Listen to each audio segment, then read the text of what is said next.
அனைவருக்கும் காலை வணக்கம். இந்த நாள் இனிய நாள் ஆகட்டும். வெள்ளை போளத்தின் அர்த்தம்.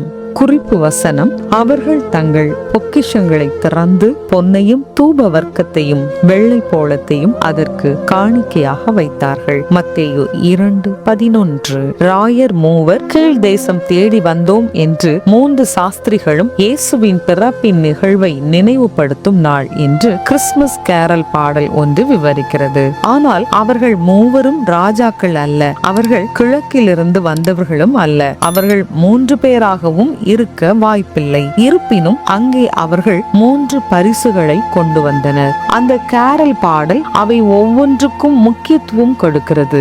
சாஸ்திரிகள் பெத்லஹேமுக்கு வந்தபோது அவர்கள் தங்கள் பொக்கிஷங்களை திறந்து பொன்னையும் தூப வர்க்கத்தையும் வெள்ளை போளத்தையும் அதற்கு காணிக்கையாக வைத்தார்கள் என்று மத்தேயு எழுதின சுவிசேஷத்தில் நாம் வாசிக்கிறோம். இந்த பரிசுகள் இரட்சகராகிய இயேசு கிறிஸ்துவின் ஊழியத்தை விவரிக்கிறது. பொன் ராஜாவாக அவரது பாத்திரத்தை பிரதிபலிக்கிறது. பலிபீடத்தில் எரிக்கப்படும் தூபத்துடன் கலந்த தூப வர்க்கம் அவரது கர்த்தத்துவத்தை குறிக்கிறது. இறந்த உடல்களை பதனம் செய்ய பயன்படுத்தப்படும் வெள்ளை போளம் இரட்சகராகிய இயேசு நமக்காக மரித்து அவரது உடலை துணியால் சுற்றி அடக்கம் செய்யப்பட்டதை குறித்து நம்மை தியானிக்க வைக்கிறது. கேரல் பாடலில் வெள்ளை போளம் என்னுடையது, அது ஒரு கசப்பான வாசனை திரவியம், அது இருள் சூழ்ந்த ஒரு உயிரின் மூச்சு காற்றை சுவாசிக்கிறது. துக்கம், பெருமூச்சு, ரத்தம் சிந்துதல், மரணம் என்பனவற்றை பிரதிபலிக்கிறது. குளிர்வான கல்லறையில் வைத்து மூடி முத்திரையிடப்பட்டது என்று இடம்பெறுகிறது.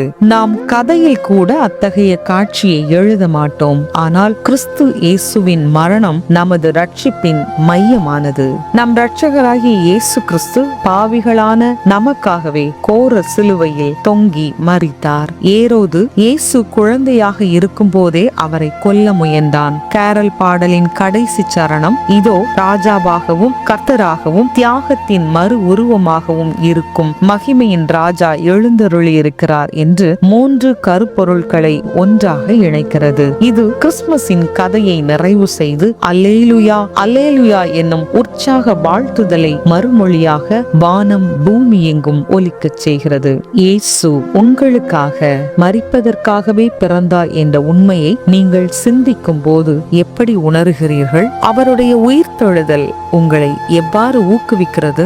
அன்பின் பரலோக தகப்பனே, உமது குமாரன் எனக்காக தம்முடைய ஜீவனை கொடுத்ததற்கு நன்றியுடன் என் வாழ்க்கையை வாழ உமது ஆவியானவர் எனக்கு உதவி செய்வாராக. இந்த நாள் இனிய நாள் ஆகட்டும்.